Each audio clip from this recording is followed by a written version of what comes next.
Al abordar este episodio de la Guerra de Cuba, no voy a discutir el asunto de la innegable decadencia del Imperio español por aquellas fechas, ni el modo en que el gobierno corrupto y caciquista de la Restauración gestionó la crisis. Tampoco me detendré mucho en analizar la realidad social y económica que se vivía allí. Tan solo recordar las palabras de José Manuel Cuenca en su libro Historia de España.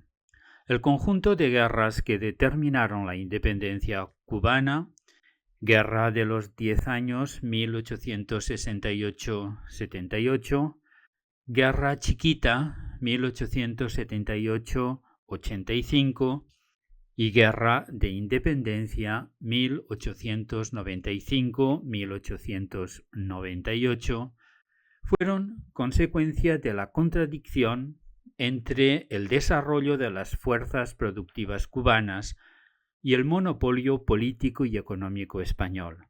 Los líderes nacionalistas de 1868 eran terratenientes de ideología conservadora, con una visión social muy reducida.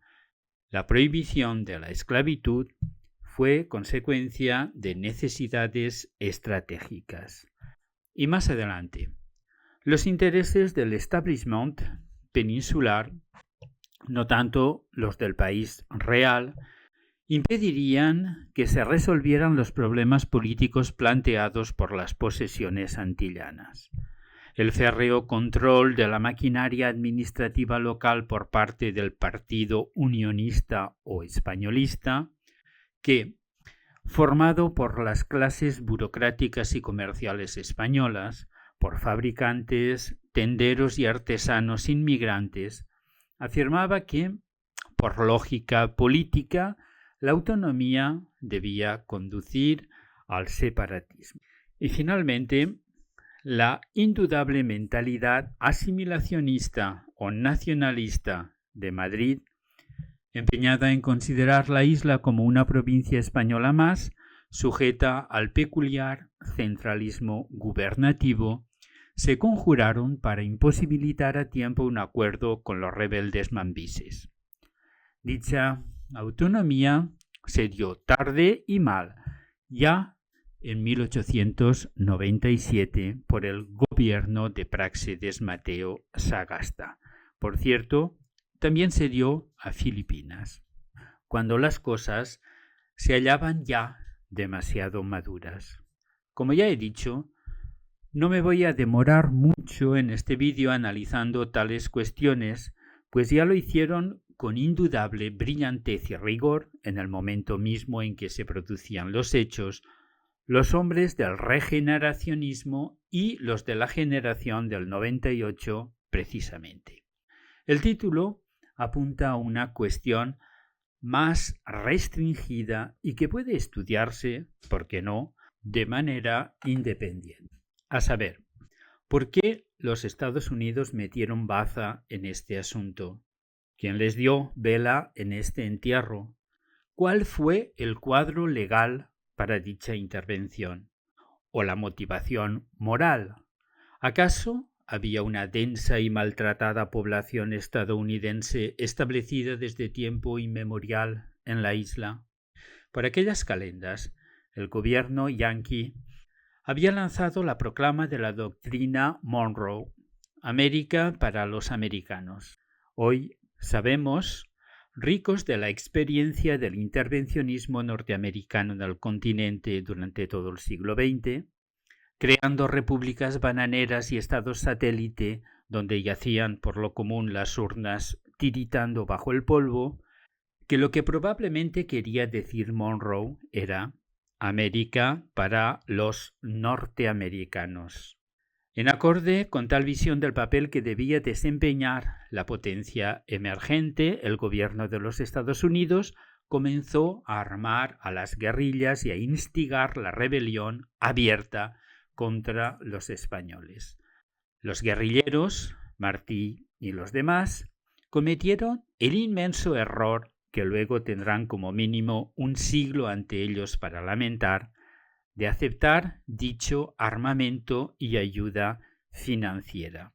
pues el resultado fue Batista y quienes le precedieron.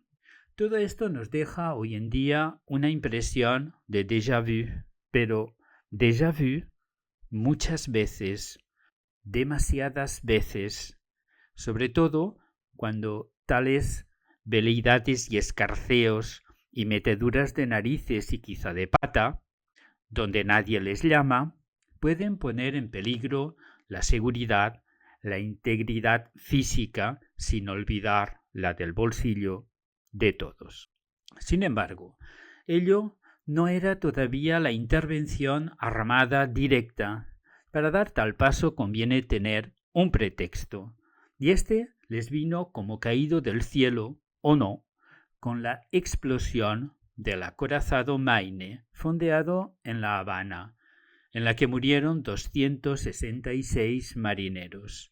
Pero, ¿qué diablos hacía allí, en un país en plena insurrección, un buque de guerra perteneciente a una potencia extranjera parcial que, para agravar el caso, acicateaba con dinero y armas el conflicto? ¿No es eso lo que bien podría llamarse una provocación en regla?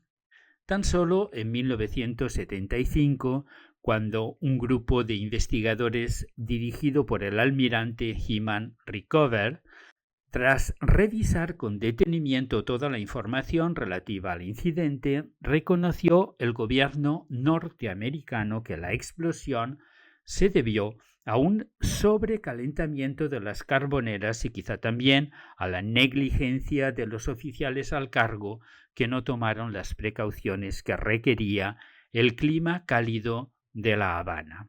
Posteriores investigaciones de la revista National Geographic y del canal Historia de Televisión confirmaron las conclusiones de Rickover, las cuales eran precisamente las que la Comisión de Investigación Española estableció en su momento.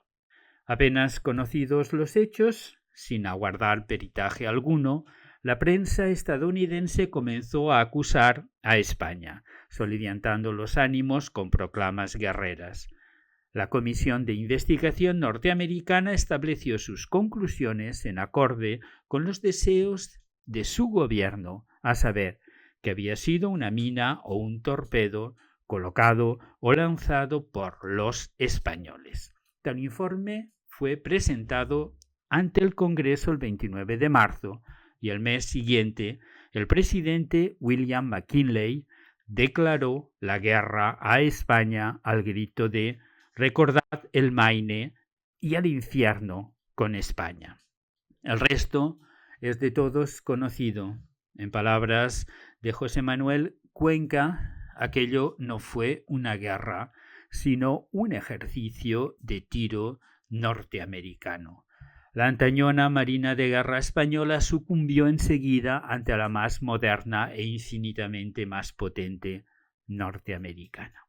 El 2 de mayo de 1898, horas después de conocerse la derrota de Cavite, un clérigo lanzó estas palabras desde el púlpito de la catedral madrileña: «Son bárbaros que no salen esta vez ni de las abrasadoras arenas del mediodía, ni de los hielos del norte, ni vienen desnudos como los teutones o envueltos en pieles de pantera como los cimbrios.